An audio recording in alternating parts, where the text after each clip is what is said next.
Can I welcome you all to this afternoon's discussion of the work of the Silk Roads programme. I'm Robin Osborne, I'm one of the research managers for King's, and in that role I oversee the Silk Roads programme. And the Silk Roads programme is an initiative we have been enabled to take by a generous donation through skillful negotiation from Lorraine Heaton, our development director, and some of the fellows of King's, a donor who was keen to enrich the intellectual discussions between China and academics in the United Kingdom and elsewhere, was persuaded that the best way to do this was to institute a programme of studies of the histories and cultures of the countries of the Silk Roads from the western border of China to the Mediterranean.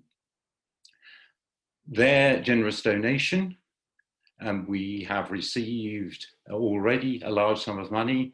We are hoping that the donor will be pleased enough by what we do to further enrich this programme. By that donation, we have been able to advertise a series of research fellowships concerned with the Silk Roads. We will also be recruiting graduate students to work on doctorates on issues to do with the histories and cultures of countries of the Silk Roads.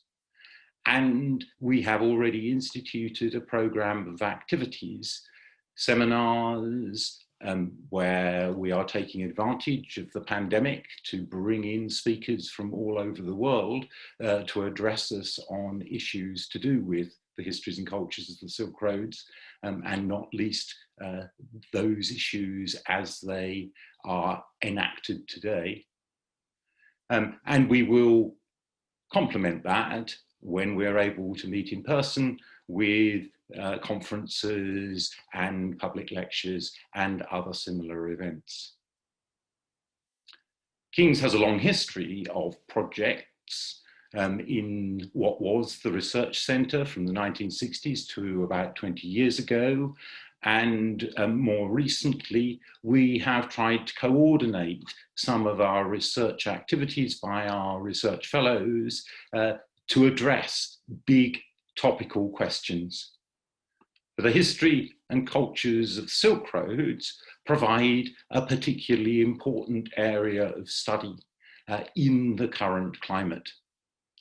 That we should better understand how those relations between countries of the Silk Roads have developed over more than the past millennium is an urgent need in terms of relations between people today.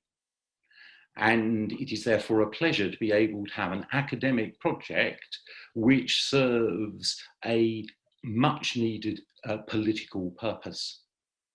And it has been one of the joys of this programme that we have been given this money without any strings attached. It has been purely for the college to decide how it should pursue the studies of the history and cultures of the countries of the Silk Roads. What we've managed to do so far is to increase our resources for this by advertising a research fellowship last year and then appointing 2 research fellows. We not only appointed Katie Campbell, who will be the first person you will hear talk about their research this afternoon, but we were also able to appoint Ed Coghill, who came along with a Leverhulme Early Career Fellowship in his back pocket, so enabling our own resources to go further, courtesy of the Leverhulme Trust. And this year we have been able to increase our team further with one further appointment of Reza Husseini, who will speak this afternoon on his research. In all that we've done, we have been enormously helped by our advisors This program wouldn't have existed but for the wisdom of Caroline Humphrey, Basim Musallam, Alan McFarlane from the fellowship. Other fellows, Jason Sharman, Khalid Fahmy, have further helped us in selecting our research fellows. But more or less from the beginning of this project, we have also been enormously grateful for the energy and advice that we have been able to acquire from Peter Frankopan. Many of you will know Peter already from his work, which has established him in this country very much as the go-to person on the Silk Roads. And he has been overwhelmingly generous with his time and his advice. I will hand over to him to say a little bit more about the vision of the programme, the Silk Road Studies. Peter, all yours. Fantastic. Well, thank you very much, Robin, for the very generous words about the whole programme, about our donors, the brilliant young fellows we've appointed, and also all the associates who've been involved, and particularly about me. I'm very flattered, so thank you.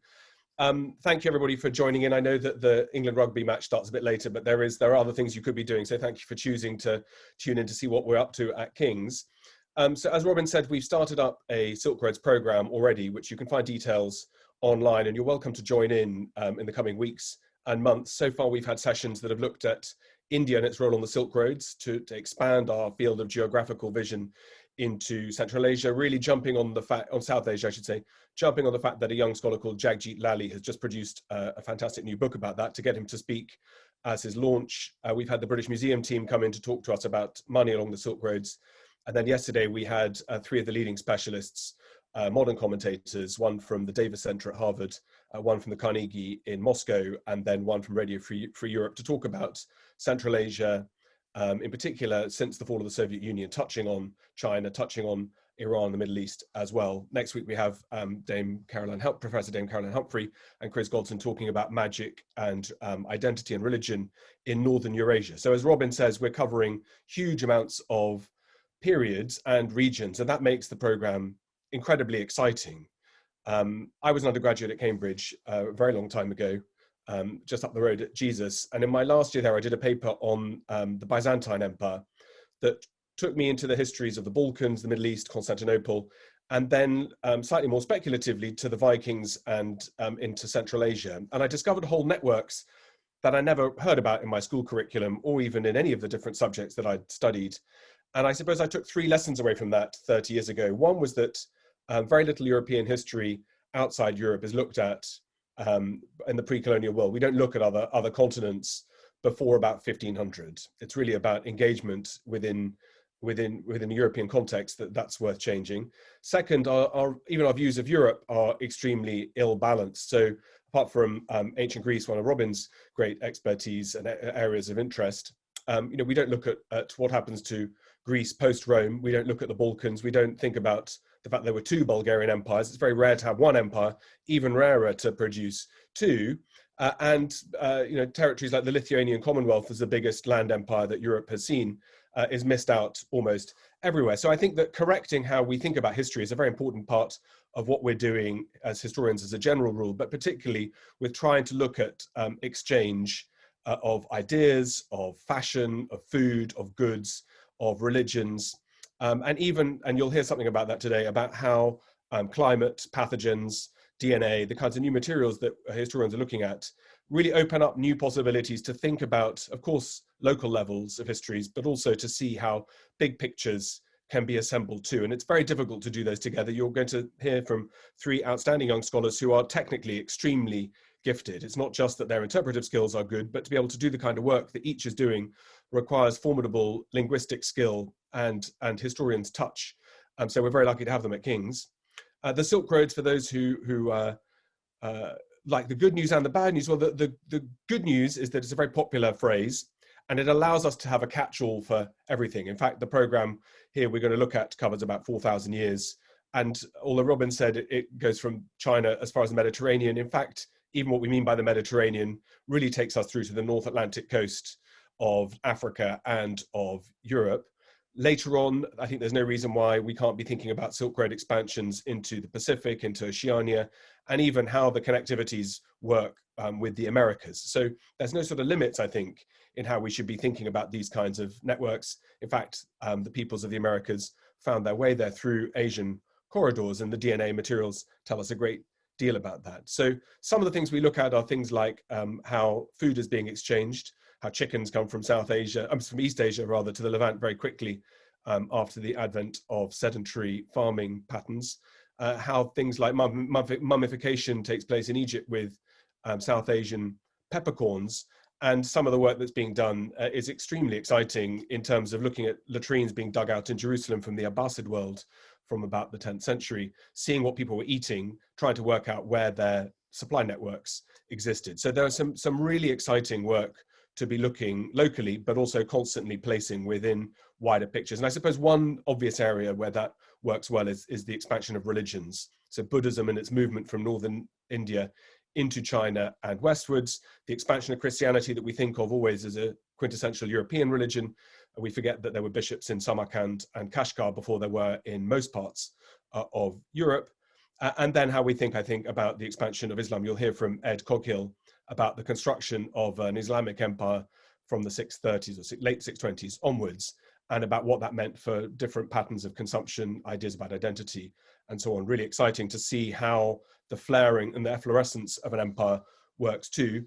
You'll hear also from Katie Campbell, who works on the period before, during, and after the Mongol expansion, looking at some cases where it looks at the role that climate change had or may have had, but also looking at the kinds of settlement patterns to understand exactly what the state of affairs was when the Mongols arrived. What kind of world did they step into and how did they change it? And then you'll hear also from Reza Hosseini today, who is comparing and looking at ideas about imperial ideology in the Mongol world, the Timurid world founded by the great Emperor Timur, and then the Mughals, who quite often get written out of the script of the Silk Roads. The traditional views of the Silk Roads, we love those beautiful mosques and buildings and mausolea across Central Asia, but by about 15 or 1600, interest sort of drops. That's when people tend to switch off from the Silk Roads. But in fact, there's a long story that goes on far beyond that, including, of course, into the 19th and 20th centuries, when some of the great challenges, opportunities of the last 200 years are always to be found in the same networks, to do with fossil fuels, for example, to do with mineral extraction, to do with fundamentalism, to do with things going right and things going wrong. And as Robin said, the current political situation is extremely interesting and varied one too. So China's Belt and Road Initiative is a hugely ambitious part of trying to reconfigure Asia and to re-understand the history of Asia too. But it's not the only show in town. There are similar initiatives both locally. I work closely with the Turkmen Academy of Sciences, with the Kazakh National Center for Science and Technology, with the president of Armenia, trying to see what the ways in which similar kinds of programs and similar interpretations of the past have to be understood to try to work out the direction of travel. Russia is also heavily involved with the Eurasian Economic Union. And I've learned over the last 10 years or so that there's a real demand for policy advice from historians in particular to understand some of the kind of big questions about pandemics. So I wrote last year the post-pandemic recovery plan for the Central Asian Regional Economic Program, which is the Asian Development Bank's big program for the whole of Asia, including China. And really was called in to be asked, well, what happens after pandemics? How do cities recover? What kind of investments are the ones that should be picked up on first? And those aren't always easy conversations for historians and academics to get drawn into. But again, I've learned that if we say no, then policy is probably worse than having the degree of the benefit of some input too. So I was a senior advisor at the World Bank looking at transportation networks, where the World Bank was very keen to understand what has happened with road building in the past. And so a lot of the things we're going to do on the Silk Roads program here is to be delivering some of that cutting edge research that young scholars are doing, but also established scholars from all over the world. We're very keen, I think, to keep boundaries open about what academics mean, so that we also have people who are involved in advisory roles at government level to come and present what they're thinking, so we can also be better informed too. So the long and short of it, I think, is that we have exciting granular projects with individual scholars, but the sum of the parts makes this program incredibly exciting. We are global, we are unparochial, and also extremely ambitious. So we have these three fantastic young scholars, but obviously it would be great if we could appoint more. It would be great if we could find PhD studentships. That's a real problem in the academic sector all around the world, with tuition fees as they are, which some people on this call will have had to deal with, but I suspect most won't have done. The challenges of getting the best brains into postgraduate programs and then postdoctoral programs is hugely challenging. I think that's a place we can really make a difference. So if any of you have any ideas about that, I'm sure the Development Office will be excited and will want to hear from you. So that's a sort of overview, I think, of covering multiple thousands of miles of territory and several thousand years of history, I think, into trying to say that the Silk Road as a kind of label is malleable, but it's extremely useful to catch lots of different ships passing in the night, or camels, I suppose, for the land routes, but to be trying to think about different kinds of ideas and to be trying to encourage and rewarding those who are developing expertise in these tricky linguistic and technical areas to find ways they can learn and seed off each other, because probably the single most important thing that Cambridge does so well is to bring people from different departments and faculties, to make them sit next to each other at lunch in different colleges and to get them to spark off each other. And the way we've started off this program shows exactly how rewarding that can be by being challenged to listen. Next time we're going to have a discussion about how weapons are made in Qin Dynasty China. And that, I think, prompts all sorts of questions about how we think about our own specialisms too. So on that, I'm going to hand first to Katie Campbell, who I hope is here tuning in from the foothills of the Caucasus in Tbilisi, or in the middle of the Caucasus in Tbilisi. If Katie, if you're there, if you could turn your camera on, if you could tell us a bit about your research, that would be fantastic. Okay, so hopefully you can hear me. My camera should be on. I wonder if my internet is not great, which is why you can't see me, but hopefully you can see my screen.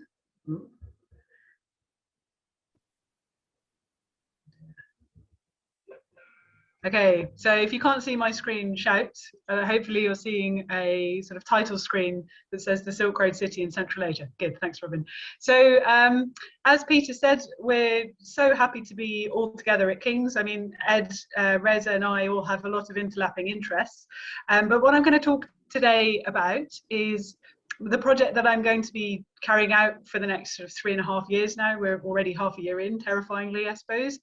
And that is looking at cities in Central Asia and how, if you like, the health of these cities are quite a good indicator of what's going on more broadly in terms of the roots and the political situation, the economic situation in this area. So the region I'm particularly interested in is this, what might be seen as maybe the former Soviet Central Asian countries. And the urbanized area of these are predominantly in Turkmenistan, Uzbekistan, and the southern part of Kazakhstan. And you can see this is obviously a very arid area, very covered in deserts, characterized by deserts, but there are also a series of rivers that run through the deserts, a couple of which drain into the Aral Sea. You can see the remains of that here. And along these rivers are the sort of urban areas, the areas that can support agriculture.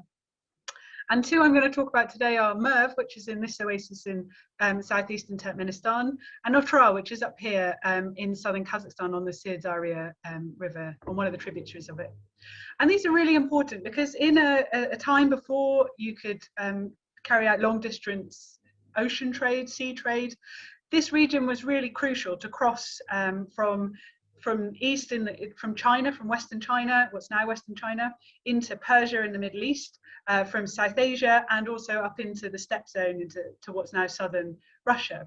So this is a really important area because the infrastructure in these cities supported economic trade, travel, for example, pilgrims going on the Hajj, as Peter mentioned earlier, Buddhism, the spread of Buddhism. And these cities were fairly cosmopolitan, but they're also really important infrastructure for travel.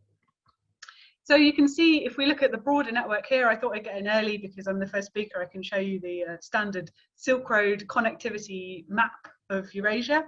And this is the area I'm talking about here. You can see here the two major rivers.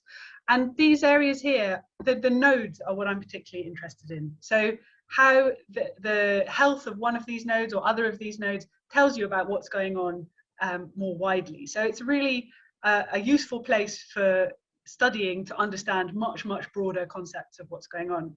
And for an archaeologist, this also gives me the ideal place to study the material remains of these urban centres. And that is, of course, much easier to do when you're looking at places people have been living for hundreds and hundreds of years, whereas the routes, which give us relatively little, so you maybe get bridges or you get caravanserais, but the cities are where you start to see really what's going on. You see the objects that are being traded, you see how people are living, and you see the sort of health of these networks based on the richness, if you like, or the stability of these cities. So here are two of the cities that I mentioned just on the previous slide in Turkmenistan and Otrar. And you can see they're now abandoned. And as Peter mentioned, I was particularly interested in the Mongol conquest. That's what I studied for my PhD. And what particularly interested me about these cities was that they were always said to be abandoned around the time of the Mongol conquest in the early 13th century. And yet, whenever I excavated at these cities, often looking at earlier periods, I could see there was a lot of material culture and indications that people were still living in them. And this city here, Merv, I found essentially was largely abandoned in the early 13th century, but it definitely continued in use for another couple of hundred years until in the 15th century, the population was small enough to move into this new city right in the bottom of the square city here. So I was intrigued to know what the processes behind this slow abandonment was, particularly in these mud brick cities in Central Asia. Otrar, on the other hand, was occupied until the 17th or 18th century. And the archaeological work that had been done during the Soviet period, mostly in the 1960s and 70s, had shown that there was an abandonment around the time of the Mongol conquest. But when I went to look at that, I found out that the abandonment actually predated the arrival of the Mongols by about 100 years. So the abandonments that are seen in these cities and blamed on the Mongol conquest didn't actually often belong to this period. And that was something that I wanted to look at to see if we could work out what was going on more broadly in these cities. And as Peter mentioned, things like climate, political changes, and indeed different ways of living in cities, particularly as nomadic steppe groups are moving into these areas to take control of them. Cities are often taking on a slightly different nature, it seems. So I wanted to look at that more broadly. There's been a lot of work done in these cities, as I mentioned. From about the 1940s, there was really great centralized archaeological projects going on in both of these cities and several other cities in the region. And you can see some of the work they've done here. They mapped, they catalogued, they collected coins, they excavated, and they came up with a pretty good idea of what was going on. But a lot of this work has been overlooked, partly because it doesn't quite conform with the standards we might have used in the West, particularly theoretically, interpretively. But the data is really, really useful. And actually, most of it was done in a much more effective way than we might have thought. And things are changing now. We have a lot more young scholars in these regions that are being trained and are much happier to collaborate, or much more capable to collaborate sort of outside of their immediate areas. So the way I'm looking at these cities is predominantly through excavation. So here are some trenches that we've actually revisited in Merv. This is right in the center of Merv. And we excavated various bits to see if we could find out what was going on in the later periods of these cities, which are often overlooked. So this is probably 11th century construction here, quite substantial at the bottom, but you can see there's a lot of later activity, walls, for example, being rebuilt over that. So as we carefully dig down, slowly recording each layer, we can date it through ceramics, you can see here. And then often we can find later sort of less substantial structures that were often overlooked in the sort of speed that these cities were excavated. They're absolutely enormous. Merv was probably 150,000 people in the 12th century. So imagine trying to excavate an abandoned Cambridge and tell its history with relatively few historical sources. That's the kind of thing we're dealing with. So here you can see that's the nice earlier herringbone brick floor from probably the 11th century that was built, and then we have a lot of later activity as well, and that was the story I wanted to tell there.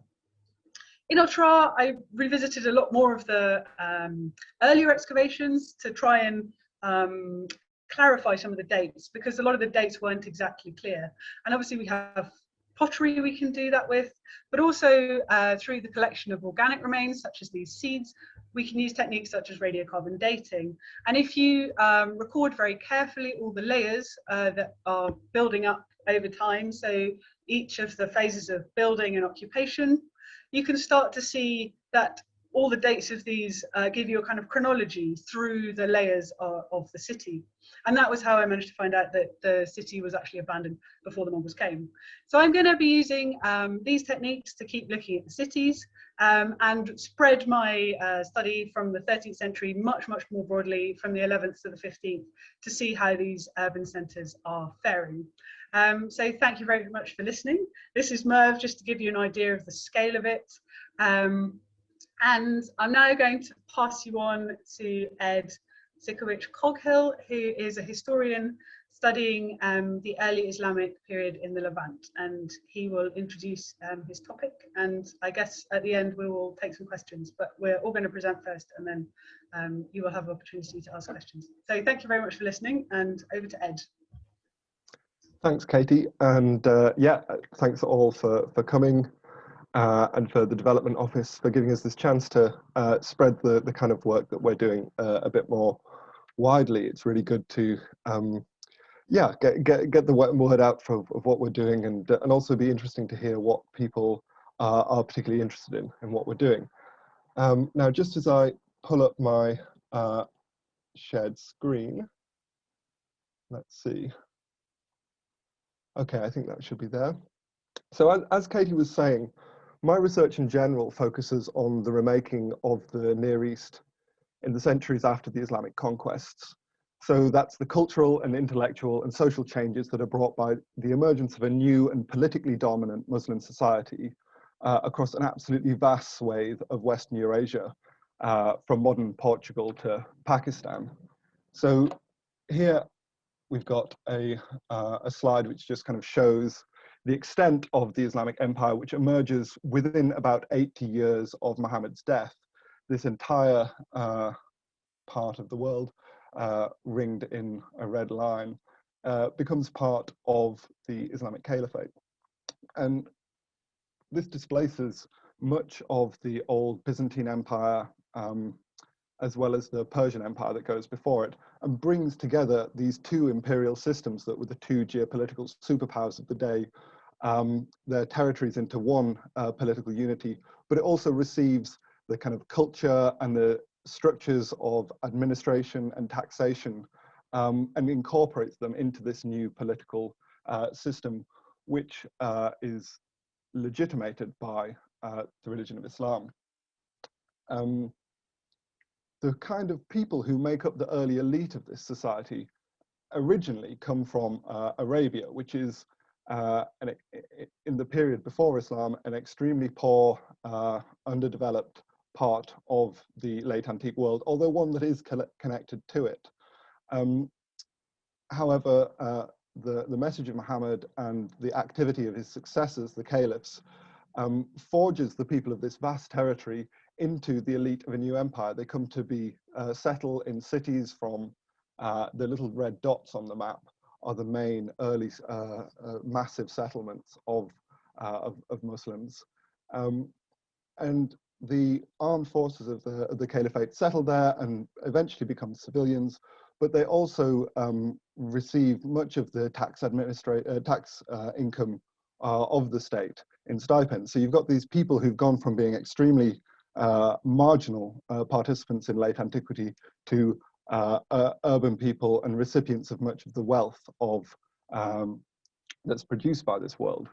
And this creates huge amounts of demand in these centers, these new mega cities of the early Islamic Caliphate. Here we've got some 9th century Chinese ceramics, which were found in a shipwreck off Indonesia. These are ceramic bowls that were mass produced in China that were being shipped through the Malacca Straits, and they were on their way to Iraq to serve the kind of huge markets that are now present in the newly Islamic world. So what I want to do, or at least the project that I'm going to be doing as part of the Silk Roads project, is try to produce a cultural history of wealth in early Islam. And my idea is to try and unpick the ideologies and social hierarchies which lay behind the various different discourses about wealth which existed in early Islamic society. So what does that mean in practice, and how can we know about that sort of stuff?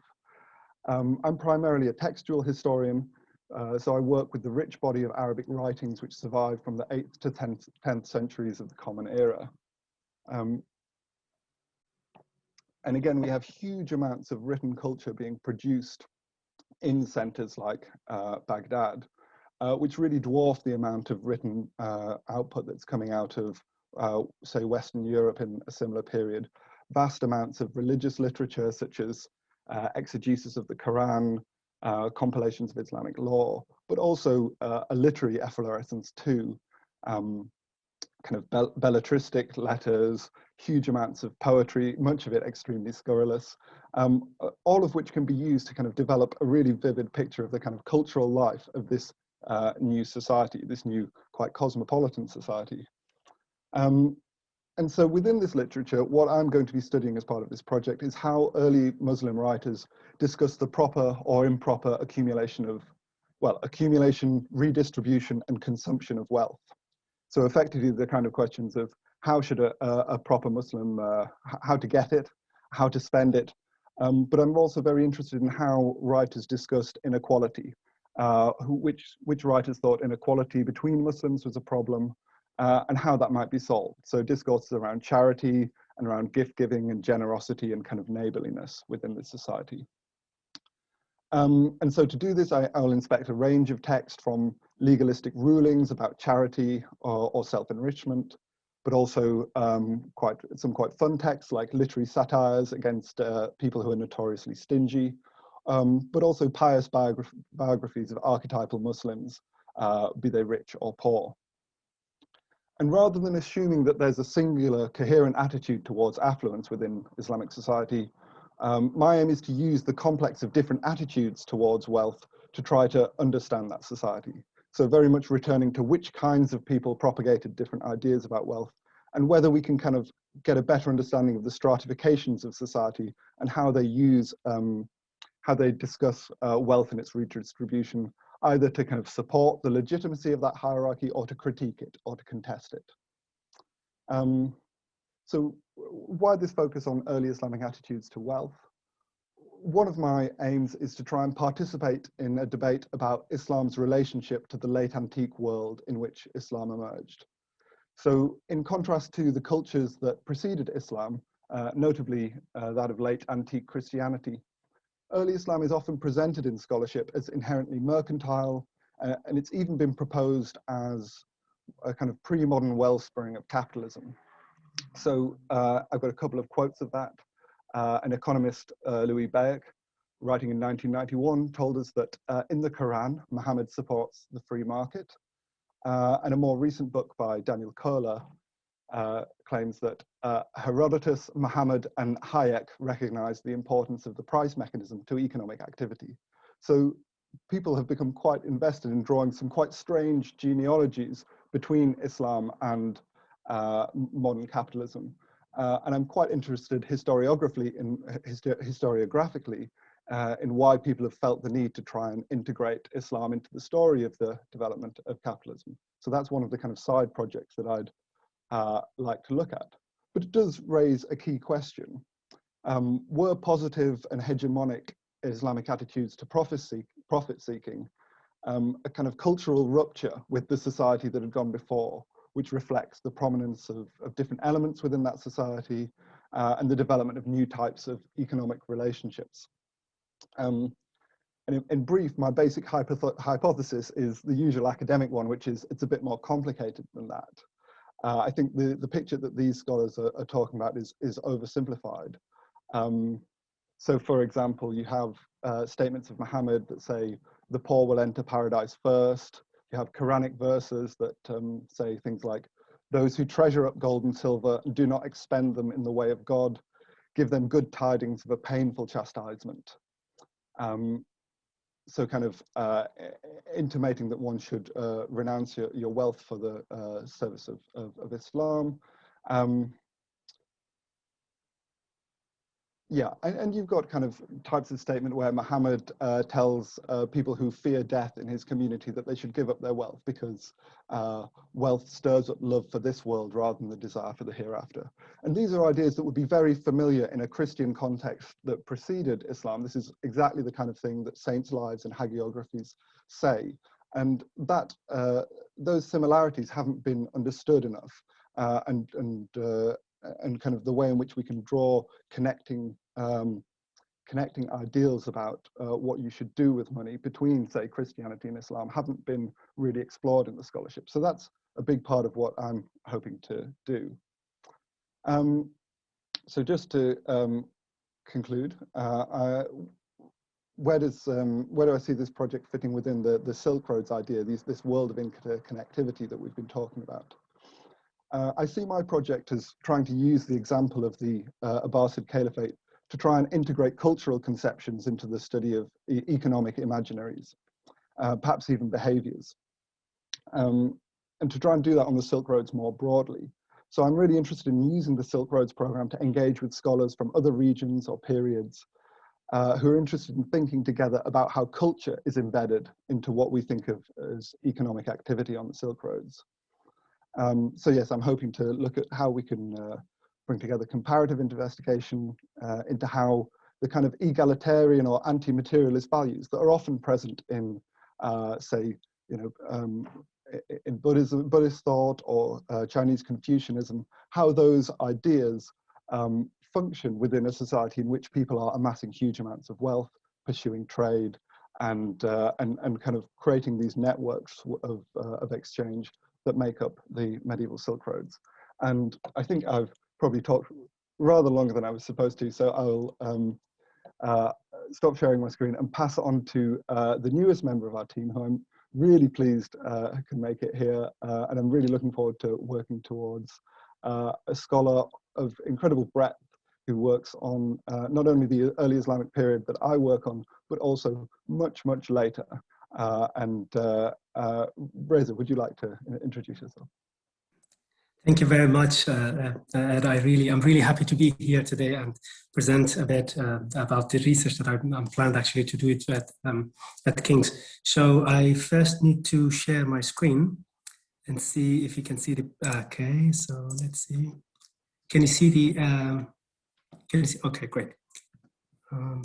First one. Okay, in this project for the Silk Road program that I actually intended to do, I will focus on 3 moments of Turco-Mongolian conquests, each about 2 centuries apart: the Ilkhanids in the 13th century, the Timurids in the 15th century, and the Mughals in the 17th century. You can see the maps, and then they're quite covering the areas of the Silk Roads that we were all talking about. My research addresses the circulation of knowledge between Central Asia, Iran, and India in the age of Turco-Mongolian empires. It brings India to discussion on the Turco-Mongolian empires of the Silk Road and the way the Mughals engaged with Iran and Central Asia and created a new image of them. Bringing these 3 dynasties together and see how the Mughals adopted the Ilkhanid ideals through the medium of the Timurids would be a new and very important contribution to the field. Basically, that I'm trying to do it for this program. The founders of these 3, as you can see, the scope of the work that I try to connect these 3, you can see Central Asia, India, and Iran together and try to understand what is happening in terms of circulation of knowledge. The founders of these 3 dynasties faced 2 great challenges. The first challenge was running the empire in the sedentary societies without being assimilated in them. This recalls the Ibn Khaldun's famous theory of the cycle of empires, in which he argued that only the tribal cohesion or asabiya maintained the unity among the tribal groups and guaranteed the continuity of the empire. Ibn Khaldun met Timur in his siege of Damascus and added new information about a Central Asian example to the theory, which was primarily based on the North African context. While Ibn Khaldun was theorizing the transition from nomadic warriors to ruling a sedentary empire, Timur, like his Ilkhanid colleagues earlier, and the Mughals later, implemented it in practice. Perhaps it is better to rephrase the Ibn Khaldunian dilemma: how one can maintain cohesion after conquest, or as the Chinese would say, how one can rule a sedentary state from the saddles. In his Indian Frontier War, Horse and Warbands in the Making of Empire, published in 2018, my colleague Yos Khoemans addressed this issue. He showed that these dynasties followed the Chingizid method of transforming their warband into imperial administrators. Chengiz Khan had the Keshik, or the core warband loyal to the ruler, and established the Ulus, or the community of the realm, a political community created by the Khan that followed, that allowed actually his great conquests. However, not Chengiz Khan, but his grandson Hulagu, the first Il Khan who expanded this system to Iran. Though Timur was not really stressed by this issue because he was in Central Asia, still he followed the Chingizid system. The transition issue was most difficult for the Mughals, and thus the Mughal Emperor Akbar developed a Mansabdari system in which any capable person could be incorporated to this system. Mansab, or rank, had a dual capacity and represented both real military strength and the emperor's personal favor. Hulagu, Timur, and Akbar, the founders of these dynasties, actually followed or modified the Chingizid model of expanding warbands to imperial administrators. Though they ruled in the cities, they lived in the moving camps and tried to keep both sedentary and nomadic lifestyle at the same time. It is worth mentioning that most of the existed literature on these dynasties deal with these ethic aspects about the persistence of Turco-Mongolian institutions after conquest in an empire under settled conditions. However, I aim to focus on emic elements about self-fashioning of the early conquerors and the making of a new imperial identity in which they could maintain their hierarchical position at the same time could incorporate an increasing diverse empire. With this, I would like to address the second great challenge that the founders of these three dynasties faced in different temporal and spatial contexts, and is actually the focus of my own project for this, we can say, program. With the expansion of the empire, different groups of people came under the authority of these Turco-Mongolian rulers.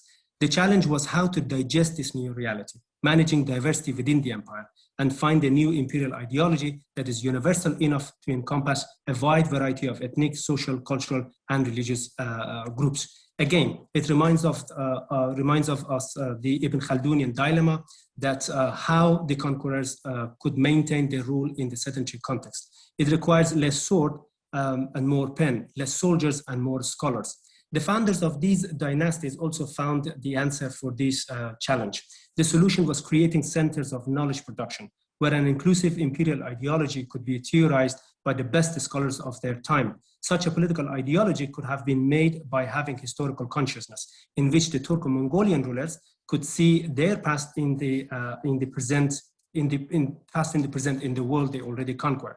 They started to use history to reinvent their identity by reconstructing their history and by contextualizing their history in the histories of others, the people in their new empire, their imperial peers, and the wider known world at large.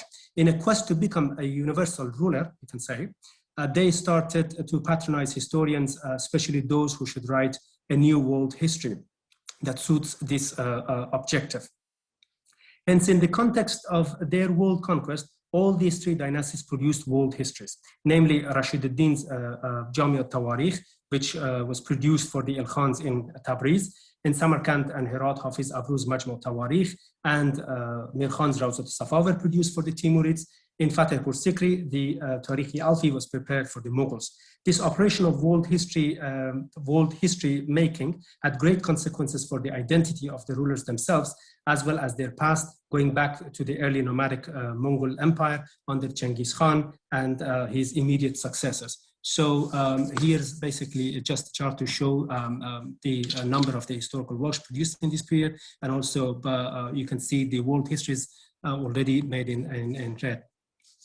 The universal ideology that these conquering rulers were seeking were reflected in these world histories.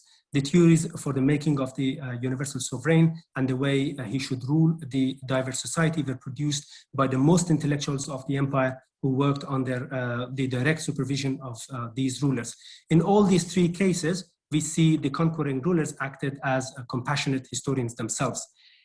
In this project, I aim to study the way post-nomadic world history writing reinvented the tradition of the early Mongols and the way it was used as an ingredient for the making of the universal sovereign by the early Ilkhanids, the early Timurids, and the early Mughals. Although I will look at each of these three cases separately, in every case highlighting different spatial and temporal coordinates, I will also look at the way they build on each other. Hence, my project will provide a neglected, and I should emphasize on this, a very neglected, non-Western example of the entanglement between, on the one hand, conquest and empire, and on the other hand, knowledge and identity.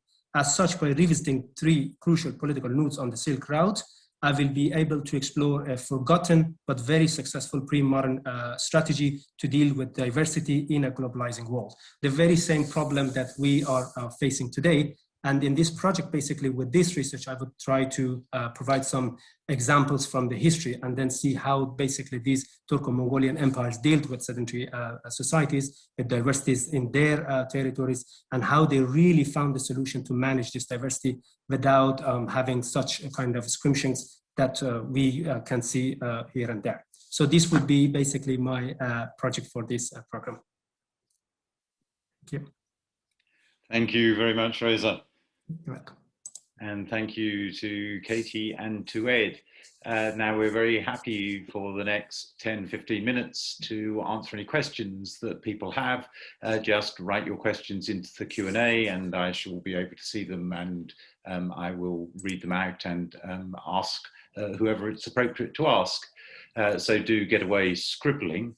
But while you're thinking, let me anticipate one of your questions, which might be, here you are with this program which encompasses the histories and cultures of the Silk Roads from whatever one thinks to be the beginning, absolutely up to the present, and indeed where we might expect to be talking about digital Silk Roads, and yet what we have presented to you are three people all working in essentially the medieval Silk Roads.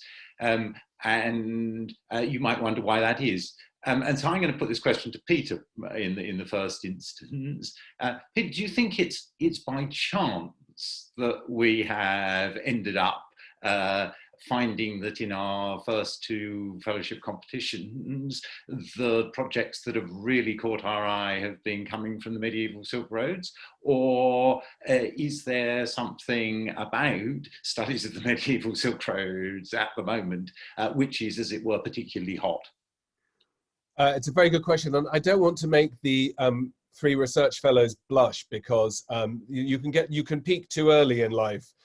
You know, I think that you know, Robin, because we were on the selection committee together, that the quality of the applications was absolutely sensational, and in both rounds, and in fact on the shortlist in both cases were scholars working right up to date, including anthropologists working on ethnographies in parts of the world that would be extremely exciting. And you know, these kinds of competitions, often it's hair's breadth between people. I think that it is, as it happens, the three who you've been listening to form a very lovely package, because they provide a nucleus to build around. But I don't think that was how the decisions were made. I think that they're on their own merits. I do think that it is important to be trying to cover all of our bases, and not to over-focus on Central Asia or the Persianate world, but to be expanding northward, southwards, eastward and westward. So I do hope in the future that we will be adding people with expertise in maritime connections. I hope we'll be adding sinologists. I hope we'll be adding people into North Africa and the European world. But I think it's about who's waiting at the bus stop when it comes past. I mean, like I said, as it happens, it does look like a perfectly formed nucleus, but that will stretch out when we appoint next time, and we have a PhD studentship to appoint as well. But I think that the success of any academic program is to be keeping the breadth as far as possible. So you know, I think we'll see what happens when we go for the next round. But you know, you know, the world that I work in, there's so much interest in the past and in trying to work out how to collaborate, that one of the things I hope the program will do, and I hope we'll do, is to collaborate with research centers in different countries. You know, I'm the vice chair of a scientific panel at UNESCO, and one of the things that they're very good at doing is trying to bring academics together from different regions and different periods too. So I hope that that's a collaboration that we will do as a program, and each of the individual research fellows will get pulled into as well, because you know, like yesterday we had the session on Central Asia, and I can't help thinking that for Katie and Ed to hear about post-Soviet Central Asia it's a very good thing for them to be relating back onto their own work as well. But we will see. But for sure, as we bulk up, we're going to be stretching forwards in time. And I also hope back into antiquity, Robin, looking into your world of looking at the connections. You know, I mean, the Alexander legend spread with Alexander the 4th century BC and is still absolutely, you know, it's taught in schools in Indonesia today. You know, the legend of Iskander, and there are lots of questions there. The first one is why? You know, why is this a figure of all of the ones that could have been chosen to have a really global appeal? What was it that Alexander did or was thought to have done? So I think that there will be lots of ways in which we add these building blocks together. Good. Thank you very much. The questions have been flowing in. Question from Jeffrey Lloyd about multilingualism. How common is multilingualism in any of the contexts discussed? How much of a barrier was monolingualism? I suppose this is particularly for Ed and Reza. Ed, do you want to tell us a bit? Yeah, absolutely. I mean, sorry, the sun is creeping ever closer to my face. Multilingualism is an absolute fact in the world that I work on. So I'm particularly focusing on Baghdad, and Baghdad is in the 9th century is the center of a translation movement of practically all of the works of Greek science and medicine that we know of today into Arabic. And this is done by a circle of translators who are not just Muslims, but actually a large part of this translation work is done by Christians. Christians whose first language is probably some version of Aramaic. And they are not, but they also know Greek, but they are also translating works of classical philosophy and medicine from Greek into Syriac, which is the kind of written version of Aramaic, the lingua franca of the Middle East before the coming of the Arabs, which Jesus would have spoken. They're translating into Syriac, and they're also translating from Greek into Arabic and from Syriac into Arabic. So you've got this extremely cosmopolitan world in which debates are being held between Christians and Muslims, say, and literary salons in Baghdad, where clearly the main language that's being spoken is Arabic. And these debates sound fascinating. They're the kind of debates where they say, let's figure out which religion is best. No one can quote scripture because that's too easy. You've got to do this through logic and reasoning, which is developed from kind of Aristotelian texts that everyone knows. So you've got, so translation is a kind of fundamental part of this world. And that's before, I mean, Reza should talk more about this than I should, but before you factor in the role of Persian in this society, because Baghdad is founded by a group of Muslims from northeastern Iran / Central Asia called Khorasan. So a lot of the founders of Baghdad would have been Persian first language speakers who also knew Arabic as the religion of the Quran and also the religion of scientific texts, medical texts. And this kind of twin combination of Arabic and Persian form a lingua franca that can get you across the entire Muslim world, from Spain all the way, you read about this, great travelers like Ibn Battuta really can kind of operate in all kinds of different contexts, from North Africa to Sri Lanka, by knowing these two languages. So the spread of those two languages is a huge part of what helps Islam and the spread of Islam to integrate an enormous territory. And that's before we even get to the other languages that people will be speaking, the complex of languages in Central Asia, and of course the role of Turkish. But I've probably I'm going to stop you there. Quite a lot of got lots of questions that come in, but Reza, do you want to add anything to that? Just very quickly. Yes, thank you very much. You know, I mean, perhaps I should quote Ogday, the Mongol great, you can say, Qagan himself, through the Persian sources, saying that, you know, empire is empire when multiculturalism, multilinguistics, or you can say linguistic groups and multi-systems are kept unharmed. So this is empire. This is the meaning of empire. Once, you know, I mean, basically when an emperor or a ruler basically, you know, imposes one language on the society, that's not empire anymore. when these groups are harmed, but there's not empire anymore. So this is, quite the fact basically on Central Asia and India and also Iran in a larger sense. And then I already did it for my PhD dissertation. And that actually on Bactria, I did it on Bactria, a very small, you can say, region in present day northern Afghanistan, also southern part of Uzbekistan and Tajikistan. But even there, multilingualism was a great fact in such a small, tidy area. So this is quite important. And also we see in the three cases, as I said, for the Ilkhanids, for the Timurids, and also for the Mughals, under the authority of these rulers, different groups of people were actually interacting and working together. So I will show it later in this research, basically, that how these centers of knowledge production brought a lot of other different people with different, from different backgrounds together, and then they work together. So multilingualism is a fact. An empire does not survive without that. So that is my word. Perhaps if it does, then it's nation state. So there's been a related question from the other end, which is, how far are you going to find yourselves working with local researchers? Katie, this might be a question for you to lead on. Yeah, that's a great question, and it's something that is, I think, increasingly important. We're talking about globalism a lot, so it would be kind of awful of us not to, spend a lot of time in the places we're going and work a lot with local academics, local organizations as well. Particularly in archaeology, we spend a lot of time in small villages and also in archives in, say, Kazakhstan or Turkmenistan. And I think partly we bring a bit to the economy, but also we are quite important for the local archaeologists, for the local historians, for academics who don't have the opportunities we have to travel, sadly.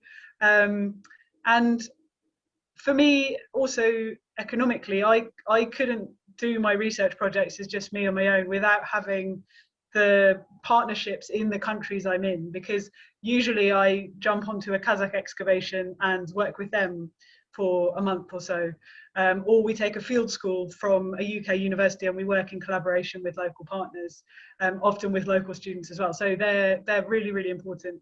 You can't do archaeology without them, basically. And I should perhaps say that, as well as Reza working on this area, despite the fact that he's been doing his doctorate in Leiden, he himself is a local scholar from the countries of the Silk Road. So we have managed to form our own very, very intimate links with local scholars in that way. We've also had a question about the role of women in trading communities along the Silk Road. Ed, you were talking about the economy. Where do women come into your world? Do your texts have any interest in them? My texts certainly have interest in women, but they are predominantly written by men. But of course, the kind of normative vision of society that they're trying to produce also includes trying to think about what women should or shouldn't be doing. So for example, let's take the example of silk. And this is kind of, I guess, a part of the looking at how wealth should be consumed and how difference is marked within society by different patterns of consumption. So if you looked at the Islamic kind of canonical legal works, you'll see you've got traditions which say that Muhammad prohibited the wearing of silk for all people whatsoever, that this is a kind of corrupting thing that will send you straight to hell. And then you've got other examples of traditions with Muhammad where they're saying, well, men shouldn't wear silk, but women can wear silk. So you've got a kind of gendered prohibition in terms of how consumption works. So I think the way that gender will come into my research is most strongly through kind of patterns of consumption and what types of goods and practices are legitimate for different genders. But in terms of the kind of realities on the ground, I'm sure that women obviously played a major role in household economies, producing textiles. This is well known from this period from kind of papyrus and so kind of surviving documents from scrap heaps in Egypt. And there's a lot of work to be done there. It's not the focus of my research, but the beauty of the King Silk Roads project is we've got seminar where we can bring in researchers who are working on other things and other fields that help to enrich our picture as well. I'm going to roll together a number of questions which are interested in the material and the immaterial side of what happens along the Silk Road. So people have been asking, how does it actually work? You know, is it one person carrying their piece of silk all the way along? Are they passing it on from hand to hand? If there's no single coinage, how do you manage it? But they've also been interested in bugs. Right, so the pandemic has evidently got at our listeners this afternoon, and they want to know about all the nasty things that get passed immaterially along the Silk Road. I mean, are there diseases being passed along? What else are those who move along the Silk Roads carrying with them? Is this back to Katie initially? Yeah, I can talk about cities. I wonder if Peter might also want to add to this, because he's been looking at his disease stuff. But yes, so in terms of the practicalities of how it worked, at least in my part of the world, Central Asia and further east, it seems that you would probably be traveling relatively short distances. So maybe you and your trade team would be traveling between two cities, maybe between Merv and Bukhara or something like that, backwards and forwards. People do travel long distances, but it seems to be relatively rare. And I'm sort of straying slightly onto the documentary side, but it seems that there were probably communities of people, most famously the Sogdians, who were the pre-Islamic population in Central Asia, that were spreading all the way to China, to Xi'an, where you have records of communities along this, and excavation of tombs, for example, in this region have shown people buried with inscriptions saying, I'm originally from Samarkand or Bukhara or something. So we see movement of people, but probably the trade was going relatively short distances. In terms of the currency, I can probably add a little bit from the coins. In Otrar, I've done a big study of all the coins, and most of the coins are minted relatively locally. So they're probably from as far afield as Merv, Bukhara, Samarkand. There's occasional Chinese coins, and it does seem they were being used there as well. And for the earlier periods, there was some more from the kind of central Islamic lands, so from kind of Iraq, Iran. But in the Turco-Mongol period, so from around the 11th, 12th centuries, it seems most of the mints are relatively local. And that we don't quite understand the dynamics of that yet, but it may be that there's a slightly less monetary economy coming in that period. And things like silk, of course, are being used as a currency as well, just like rolls of material. And there is probably a lot of goods exchange as well. So it's a pretty complex picture, and actually it would be really interesting to sort of chart that over time, but that's a huge project. So that's, from a sort of archaeological perspective, roughly what it looks like. I don't know if Peter wants to talk about disease or one of the others. Pathogens is very interesting. I think there are three sort of fundamental triggers for spreads of disease. One is domestication of animals, and when we live closer in different environments with animals, we get zootic jumps that produce the kind of problems that we've had just now, and that takes us through smallpox, obviously Black Death, and the way in which that's originated to do with the plague-carrying animals and their proximity to human populations that are large enough to disseminate. That's the first one. The second is the role that climate change plays in changing the enzootic cycles of pathogens, and relatively small temperature changes can play a big trigger. There's a lot of very, very exciting work being done right now around the DNA and the phylogenetic trees of Black Death in particular, and Yersinia pestis, that is really transforming what we think that plague was doing, and when, pushing back dates by decades, in fact, about when we think the first emergence of a proper plague outbreak was in Central Asia. The Black Death, as you don't remember, really triggers in the mid-1340s, and then in sort of has frequent tremors that go on for quite a long time. In fact, in the Ottoman Empire, there are plague outbreaks that go on until deep into the 19th century. But understanding how the role that climate plays is a second one. And the third is the human impact on the environment and the way in which human interventions in particular change landscapes. So, for example, 40 bat colonies in Yunnan have resettled because of the transformation of landscape from forest into savanna and deciduous tropical woods. Each bat on average carries about 3 coronaviruses with them.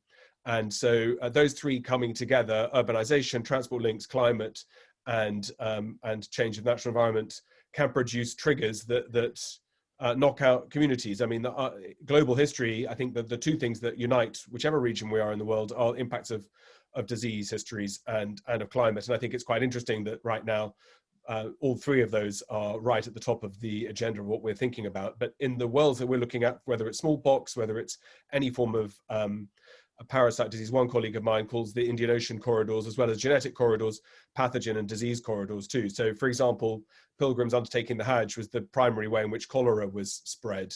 And as intensification of transport networks through steamships, through railways allowed more and more people to visit, that spread the way in which people could fall ill. So the kind of key story, I guess, about COVID has been global airline routes, that the Wuhan's connections to other parts of the world meant that we all got infected.